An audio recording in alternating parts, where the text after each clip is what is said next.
Hi friends, today I'm talking about homeschool planning. In the first video on homeschool planning, I talked about how I plan our Charlotte Mason homeschool from vision to goals to curriculum. And in the second part, I'm going to talk a lot about scheduling. So now that we've got our curriculum picked out, we need to figure out how we're actually going to get all this stuff done. What do we fit into a day? And then how do we make these days into a full school year? And so I'm going to show you how I do it, and I'll give you a heads up. I do it in a very relaxed way, which allows for a lot of things to come up and for me to kind of change things as I need to. But it's been working for us, and so I'm going to share with you how we do it. So the first thing that I do is I list out each student. And I should tell you, in case you're not aware, next year we are going to have a kindergartner, a second grader, and a fourth grader. So I've got 3 kids in school next year. My kindergartner, we're kind of adding to the official school group. And then I have a 3-year-old also, and we take him into account for sure in how I schedule. Even though he's not doing any specific schoolwork for him, he's definitely a part of our day. So I write down each student and then underneath the student the curriculum that they're using. So for my 4th grader, I write down his math curriculum, and he's doing Latin next year, and I write down everything he's going to be doing, everything that's an individual subject, because the group subjects will do together, and then how often I want them to do it. So daily or every other day, or is it going to be something that we do once in a while if it's kind of like an art thing? Sometimes we'll do special crafts or skills that will come even less often than every other day. So once I did that for this year, I realized that I have 3 students who are going to need time with me. Last year I really only had 2 who needed individual time, and this year I realized there's a need for something different. So let me explain to you what I've done. So we use a loop for the subjects that people typically do in morning time. We don't call it morning time, but we do something similar to that. We loop through what I call our ridges, and that includes like poetry, habit training, geography through literature, classical music, for example, art study. And we had a 6-day cycle, and I just named it Riches because Riches has 6 letters, R-I-C-H-E-S. And so on the first day, I would call it our day, and then we would do habit training. And the second day, I day for Riches, would be poetry. And that's our loop. So when we get to R-I-C-H-E-S, after S day, we go back to our day and do habit training again. And in a loop, you can put the subjects in any order you want. For example, I wanted to do habit training about twice a week, so I put habit training in our Riches loop twice. So it was on our day and then on H day. So like the 4th day, we'll do habit training. So we do habit training, poetry, classical music, habit training, and then geography, and what else? Oh yeah, art of study is what we did last year. I'm going to switch it a little bit for this year. But that's our Riches loop in the morning to get all those subjects in. We can't do all those every day, but they're important and we want to include them. So the way we actually do that in our school day is we do Bible time first because that's the most important. And if everything just goes crazy and we do nothing else the rest of the day, at least we've done Bible. That's something we do all together. We do that first. And then we do our Riches subjects. This year I'm going to do a history read aloud for everybody first, and then our Riches subjects. And I'm changing those just a little bit, but we're going to go through that R-I-C-H-E-S loop. Okay, so if you have a lot of subjects like that where you don't want to do them every day or you don't have time to do them every day, you can make sure you get them in, and you can put anything in here from, learning manners to practicing public speaking, to, like anything you want to do that just you don't seem to have a place for, put it in a loop. So that's how we get in those subjects. So we do Bible, Riches, history read aloud, that's for everybody. We do a literature-based history curriculum, and so I just read a book, and that's that. The next thing that we'll do is our children's independent work. And so because I have 3 kids who are going to need me for specific subjects, instead of having everybody try to grab me at once, I'm going to try something new this year. I'm going to do a rotation with me. My kindergartner is going to get time with me first, while my other 2 are working on their independent subjects. and then my second grader will have time with me, and my fourth grader.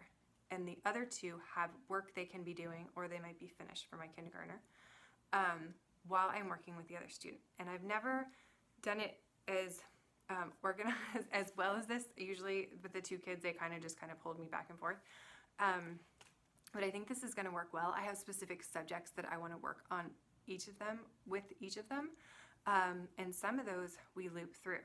So, for example, we're doing a really small loop with my kindergarten daughter. So she's going to do reading every other day, and she's going to do a handicraft or art every other day. And those are going to be with me. So, for example, on R day, we'll do reading with her.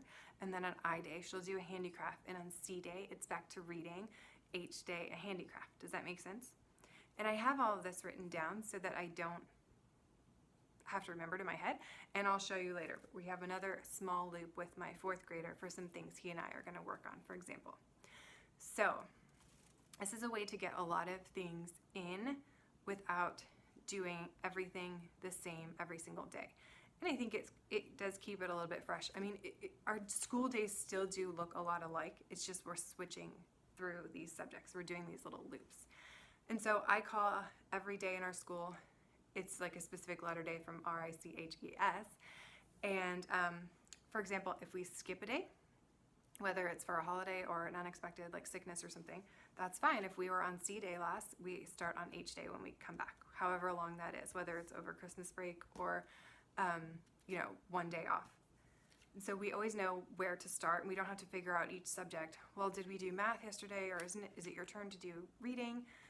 It's all figured out in this system, for example. So that's the way I plan our daily schedule. And how do I actually execute it? Well, this year, because I had so many moving parts, I wrote out a daily list for myself of what we do each day. And I have them on clipboard. So I have one written out for each of those 6 letters.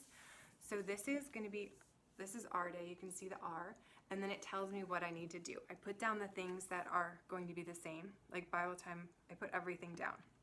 So I can just follow it along, and then I change the things that need to be changed. So for example, I did put reading under my daughter's little loop, so that I know on R day, it's reading. And I can just look at my sheet because I printed them all out. On E day, my son's going to be doing math instead of Latin, and that's all on here. And I can't necessarily tell you what date that will be. So if you tell me, say December 2nd, what letter day is it going to be? I don't know yet. I haven't figured that out. I don't need to know that because that's the benefit of this loop. I don't know if we're going to have sick days between now and December 2nd, or how many days we're going to take off or whatever. So that is our main, how we do our daily schedule. I hope that makes sense. If it doesn't make sense, leave me questions in the comments and I'll try to explain. Okay, so the second part of scheduling is, now that we know what we're going to do each day, how do I plan our homeschool year?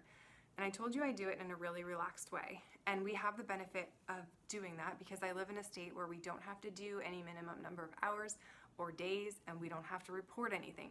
So I get to do school when we want to do school. And we don't need to count, and it's wonderful. So basically, I just decide on a start date. And this year we're going to start near the end of July. That just works out well with our summer activities ending before our fall activities kind of start back up. It's really hot here, so I like to get some good school going in the summer, and then when it's nice in the fall, we'll take some breaks. So what I'm going to try to do is plan for the first 2 weeks of school, and I'm going to print out these sheets. I've already printed them out. I've started working on this already. And for example, where it says history read aloud, I'm going to write in what's the specific book I'm going to read for history on that first day of school. And then the second day, what's the second day's book of history? And I pull that from our history curriculum. Some of these things are really easy. For example, spelling, we do the next lesson in spelling. It won't take me long to write that out. But some things require more work on my part. For example, my daughter's handicrafts, that's just something that I'm putting together. So I can't just follow a curriculum. I'm going to have to think that through and make sure I'm prepared. So I'm going to try to do that 2 weeks in advance. Because I really think that's as far out as I can as I want to plan. I really like to be flexible for different reasons. But typically we do school 5 days a week, most days of the year. I mean, we have a trip planned. We take like general holidays off of. My husband has off of work. We always take a break, and then we take breaks as needed. But I did find that last year I wasn't taking breaks early enough. I would take a break and then realize, wow, I really needed that break a while ago, and I didn't stop in time. So I'm gonna try to be a little bit more aware of that this year, but I'm still not planning out each day of school. So I can't tell you right now when our December break will begin. We'll take time off for Christmas, but I can't tell you what day. And I like it that way because I don't know how it's going to be in December. We may want to do school, like everything may be going well, or maybe I'm really frazzled and behind on like getting stuff ready for Christmas, and so I just need to take more time off. And for me, we're flexible enough that we can do that. We really have the philosophy that learning is a part of life, and so we generally learn as part of our days, and I don't have to count out 180 school days or something and plan in a spring break the way our public school does. Though, because my kids are in more activities, obviously like their schedules fit more with the public school, so they're influencing us more, but we have a lot of freedom, and so I enjoy doing that. So I basically am just prepared to do the next thing. I'm generally planning to do 5 days of school each week, unless there's a holiday or something. But how that kind of fleshes out in real life, it allows us to be flexible. And so we finish school at the end of the year when I feel like we're ready to be done. And typically that does look pretty similar to the public school system. Last year we schooled, I think, from August to May with some breaks for sure in between. But I just like that ability to not have that pressure I have a tendency to try to fit into the schedule that I've planned instead of allowing our schedule to fit into our life. So if I keep it flexible like this, where I can just do the next thing, but it doesn't have to be on a specific date, then that works really well for us. So I hope that scheduling makes sense. Again, if you have questions, let me know. And one thing I didn't talk about, but I'll just mention really quick, is the way my kids know what we're doing each day is my 4th grader and 2nd grader are going to have notebooks where I write in their assignments for each day for the individual work. They don't need to know what our history read aloud is going to be because I'm just going to pull that and read it. But yes, they do need to know what they're expected to do for math and science, etc.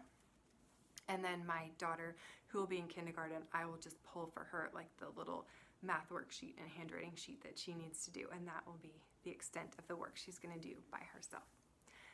So that's how I plan our homeschool year. It does work like this. I did it. That's how I've been doing it, at least the past couple years.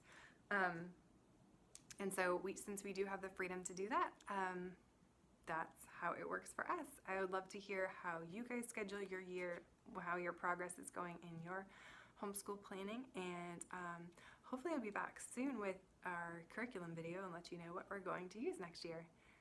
Thanks for watching.